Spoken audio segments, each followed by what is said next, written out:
Primeiramente, bom dia, eu sou o Bonnie, e Star vs as Forças do Mal, por mais que carregue muitos defeitos, ela tem um ponto em especial que é facilmente a melhor coisa do desenho inteiro.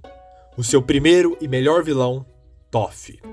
Bem, antes de entrar a fundo no que ele fez e por que ele estaria certo, eu preciso contextualizar sobre o universo em que a história se passa, pois isso vai ser muito importante para entendermos o porquê Toph fez o que fez.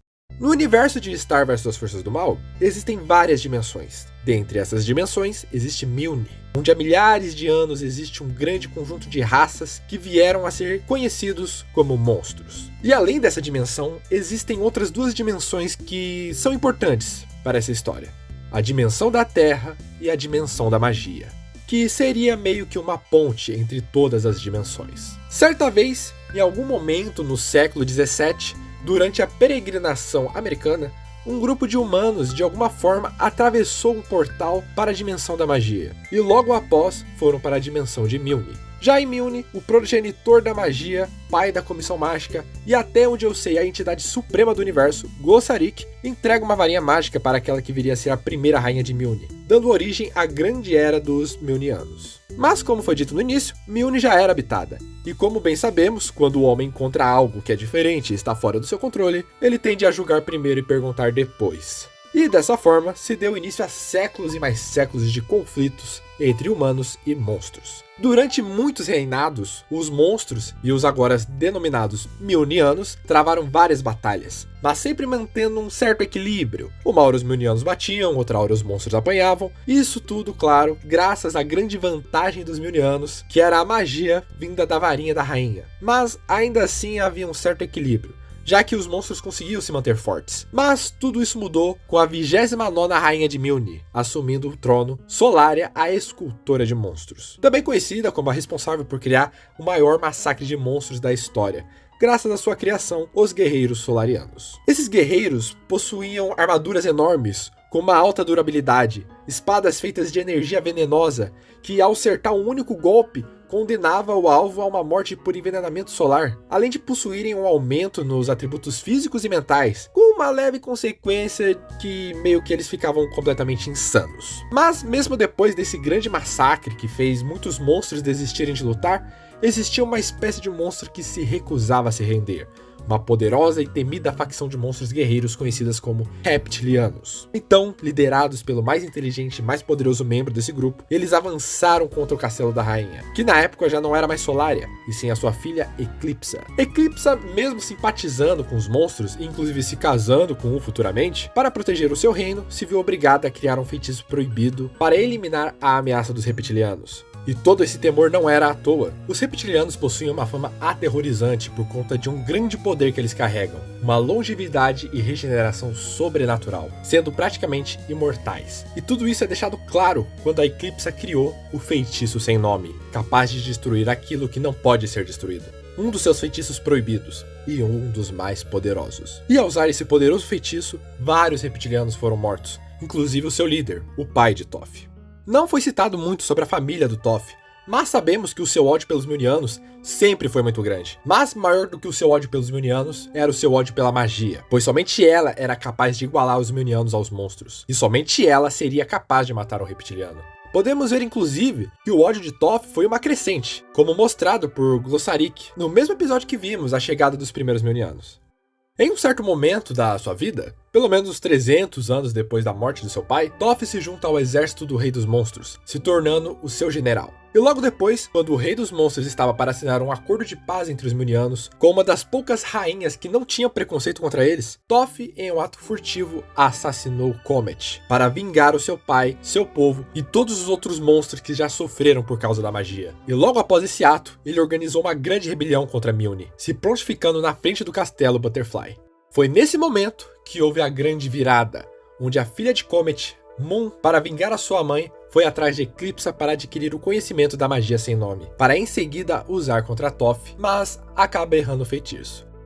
Não ficou claro se ela errou o feitiço de propósito ou não, mas foi o suficiente para fazer todos recuarem, ao ver que Toph não conseguia regenerar o seu dedo perdido. A partir desse momento, foi desencadeado uma série de eventos que causaria o literal fim da magia desse universo. E sim, o objetivo do Toph, no fim das contas, era destruir a magia.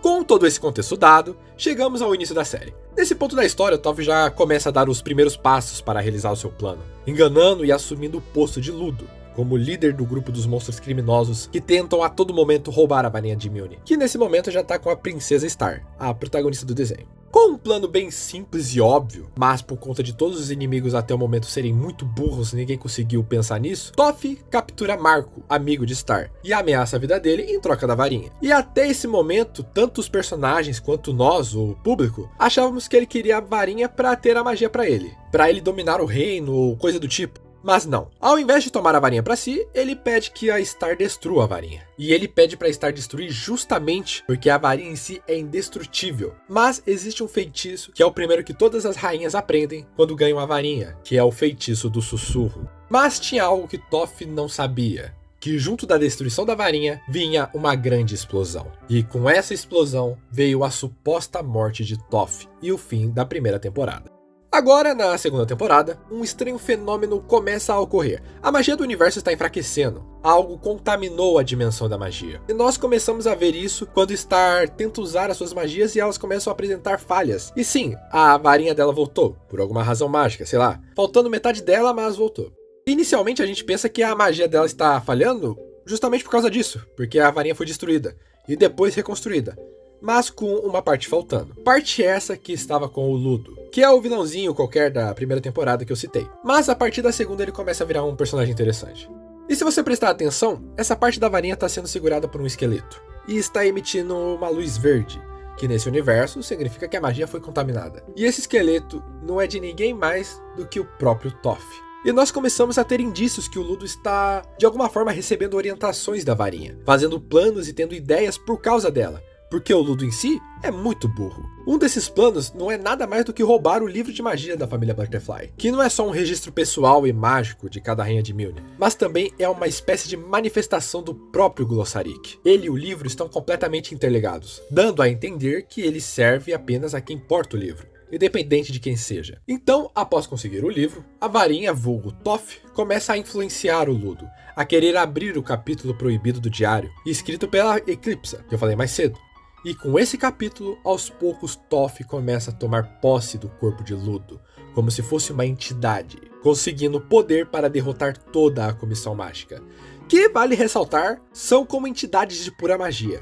Um deles, inclusive, é uma entidade temporal multiversal. Não me perguntem como ele foi derrotado, nem eu sei explicar. Mas a questão é, a Rainha Moon e toda a Comissão Mágica é derrotada por Toph, que está absorvendo a magia deles. E a essa altura, talvez você já tenha entendido o que está acontecendo. A segunda temporada acaba com a vitória de Toph, fazendo a Rainha Moon recuar e se reunir com a sua filha, abrindo espaço para que Ludo domine o reino. E seguindo as vontades de Toph, ele queima o livro de magia, supostamente matando Glossaryck. Posteriormente, Star retorna para enfrentar o Ludo e destruir a varinha de novo. E é aí que nós descobrimos o que realmente aconteceu com o Toph no final da primeira temporada. A explosão, na verdade, mandou ele para a dimensão da magia. E de alguma forma, ele conseguiu infectar toda a magia do universo, fazendo tudo que se origina da magia parar de funcionar, praticamente se tornando a própria magia. E bem, a partir desse ponto, a varinha que estava com o Ludo é destruída, mandando a Star para a dimensão da magia. E a sua mãe fica desesperada para poder ter a sua filha de volta. Então, Toph faz uma jogada final. Ele libera a Star e, em troca, ele pede o último pedaço dele que restou para que ele consiga se regenerar. O dedo dele. O que é confuso, já que essa foi literalmente a única parte dele que foi desintegrada pela magia da Eclipsa, sendo impossível conseguir regenerar. E caso você esteja se perguntando da onde veio esse dedo, sendo que ele foi apagado da existência, bem, basicamente na segunda temporada a Star entrou dentro da varinha dela, onde estão as suas memórias e as memórias de todas as rainhas antes dela. E por acaso ela acha o dedo do Toph por lá, e leva de volta para o mundo material. Enfim, o Toph consegue se regenerar por completo, termina de destruir a parte da varinha que estava com ele e simplesmente diz que a Star morreu. A Star morreu. E é isso. Ele fala que a Star morreu, dá uma surra no Marco, afunda a Rainha Moon no solo e sai andando como se fosse o maior Shed que já existiu. Mas, como ele é o vilão, não dá pra acabar assim, né? Então, com a ajuda de Glossaryck, que devia estar morto, mas ele é uma entidade poderosa, então ele não morre, Star consegue restaurar a magia do universo, volta transformada em uma Sailor Moon Super Saiyajin e joga uma super rajada de energia mágica no Toph, o transformando em uma geleca verde estranha. E então ele morre após uma pilastra cair nele. Sim, Na teoria, a única coisa que poderia matar ele é o feitiço sem nome. Mas foda-se também! Essa não é a primeira e nem a última vez que esse desenho se contradiz e me decepciona. No fim das contas, o que o Toph queria? Acabar com toda a magia do universo. Pois ele via a magia como o principal male que causava dor e sofrimento para os monstros. E na última temporada o que acontece? A Star se mete num problema mágico impossível de se resolver, vê que todos os problemas do universo são causados principalmente por causa da magia e decide fazer o que o Toph tentou fazer. Só que de uma maneira muito radical e muito pior. Ao invés de fazer a magia do universo parar de funcionar como o Toph fez, ela simplesmente apagou toda a magia do universo usando o feitiço do sussurro dentro da própria dimensão da magia. Isso com o apoio das rainhas, porque elas precisavam se unir para poder fazer o feitiço juntas. E é aquilo, né? Todo o multiverso é separado pela magia. E as entidades mais poderosas que existem também são feitas de pura magia. Ou seja, a Star matou Glossaryck, a Comissão Mágica, fundiu o multiverso causando um caos em escala cósmica só para ter o seu macho, que é um casal horrível. E no fim das contas, o Toph foi bem mais piedoso e prático no seu plano de acabar com a magia. Porque ele não destruiu o multiverso para poder fazer isso. Ele só morreu e ressuscitou. Parabéns, Star. Você é uma filha da puta! Bom, obrigado por me verem até aqui e até a próxima.